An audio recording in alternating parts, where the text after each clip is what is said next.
Stephen William Hawking was born on January 8, 1942 in Oxford to Frank and Isobel Hawkins. Stephen's mother was born into a family of doctors in Glasgow, Scotland, and worked for a medical research institute. His father, a doctor as well, came from a wealthy family.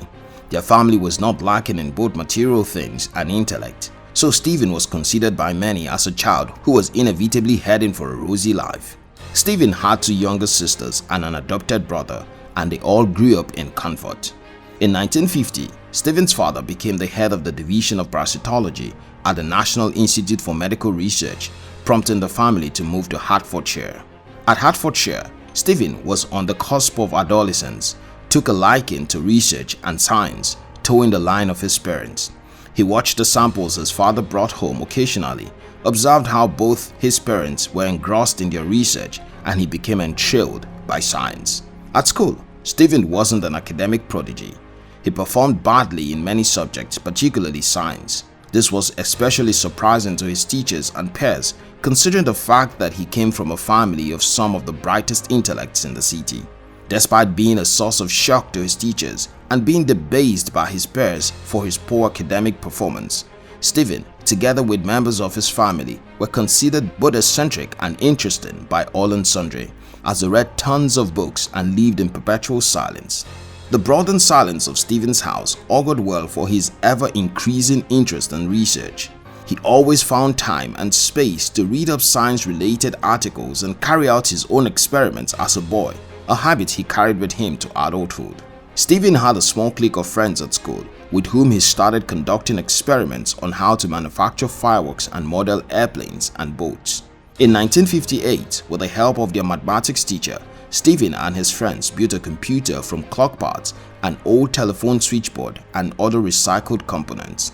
This feat was greatly encouraged by both the school authority and their parents, and it seemed like Stephen was on the verge of taking the science world by the storm.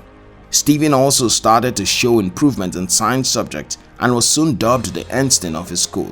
He finished secondary school and proceeded to study physics at Oxford University.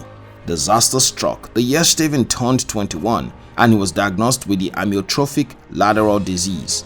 The disease led to a gradual paralysis, and people thought it would be the end of Stephen's career and dreams.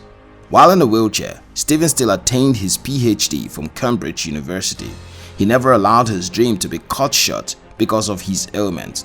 Stephen went ahead to build a career as a theoretical physicist, cosmologist, and author, and rose to the position of the Director of Research at the Center of Theoretical Cosmology before his death. The truth is, limitations is a thing of the mind. In this life, there are people who have been through worse situations than you and have still held on to their dreams. Stevie Wonder is blind, but still reached the peak of his music career. There are people who are born without limbs, sight, etc., who have worked towards their goals and succeeded. So health challenges aren't strong reasons to quit our dreams. Yes, health problems are difficult to manage and can make it seem like all hope is lost, but we need to know that we owe it to ourselves to succeed despite whatever life throws at us. Beyonce Knowles Carter said, "When life gives you lemons, make lemonades." So whatever situations life gives you, use it for good. Sunday Adela just said, "Don't limit yourself, discover new areas of expertise. No matter the health conditions you develop, there's always an area where you can excel." Clyde Lee Dennis said, "I don't believe in limits, so I have no limitations."